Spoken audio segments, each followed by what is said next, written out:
নামাজের পরে, 5 ওয়াক্ত নামাজের পরে এই দোয়া পড়া সুন্নাত, নবী সাল্লাল্লাহু আলাইহি সাল্লামের দোয়া।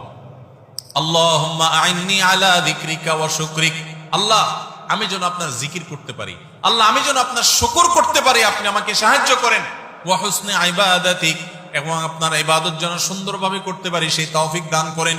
এই দোয়াটা সবসময় পড়বেন। কোরআনে কারীমে বহু আয়াতে আল্লাহ রাব্বুল আলামিন এই শুকর সম্পর্কে বলেছেন। তায়াম্মুমের বিধিবিধান দিয়ে আল্লাহ তাআলা বলেছেন লাআল্লাকুম তাশকুরুন, তোমাদেরকে ওযু করতে না পারলে তায়াম্মুম বিকল্প ব্যবস্থা আল্লাহ তাআলা দিয়েছেন যেন তোমরা আল্লাহর শুকরিয়া আদায় করো।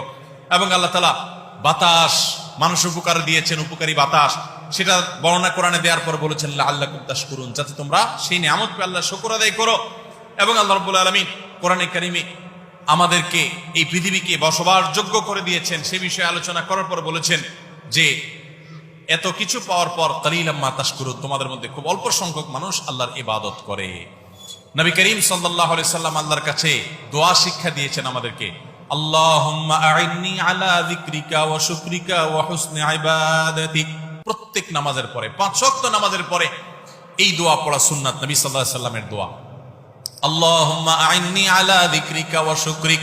আল্লাহ, আমি যেন আপনার জিকির করতে পারি, আল্লাহ আমি যেন আপনার শুকর করতে পারি, আপনি আমাকে সাহায্য করেন।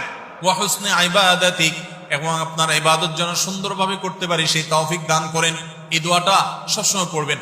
আল্লাহুম্মা আইন্নি আলা যিকরিকা ওয়া শুকরিকা ওয়া হুসনি ইবাদাতিক। আমার সাথে বলেন, আল্লাহুম্মা আইন্নি আলা যিকরিকা ওয়া শুকরিকা ওয়া হুসনি ইবাদাতিক। এর অর্থ হলো আল্লাহ, ও আল্লাহ, আপনি আমাকে আপনার যেন জিকির করতে পারি, আপনার জন্য শুকর করতে পারি, আপনার জন্য ভালোভাবে ইবাদত করতে পারি, সুন্দরভাবে যেন ইবাদত করতে পারি, আল্লাহ সে তৌফিক দান করেন। তাহলে এই শুকরিয়া আদায় করার তৌফিক আল্লাহর কাছ থেকে নবী সাল্লাল্লাহু আলাইহি সাল্লাম চেয়ে নিতেন। আল্লাহ আমাদের সবাইকে শুকরগুজার মানুষ হওয়ার তৌফিক দান। ঈমানদার সুখে তো শুকর আদায় করবেই, দুঃখেও শুকর আদায় আমাদের চরিত্র হলো। সুখ যখন আল্লাহ তাআলা দেন তখন আমরা আল্লাহর শুকর আদায় না করে নিজের ক্রেডিট জাহির করি, নিজের কৃতিত্ব জাহির করি, আছে না নাই?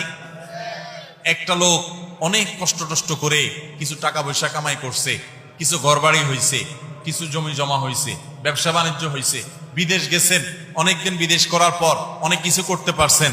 যদি জিজ্ঞাসা করে কেউ, ভাই এত কিছু যে করছেন কেমনে, কিভাবে এত কিছু করলেন, তো অনেক লোক নিজের গল্প শোনানো শুরু করে।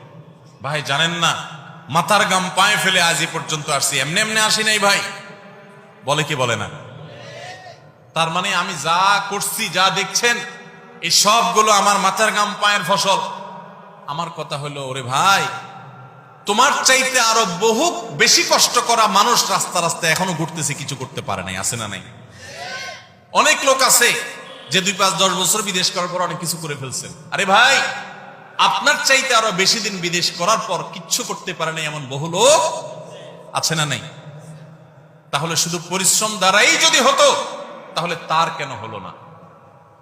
একজন কৃতজ্ঞ ঈমানদার তিনি এভাবে বলবেন না, তিনি বলবেন এগুলো সব আমার আল্লাহর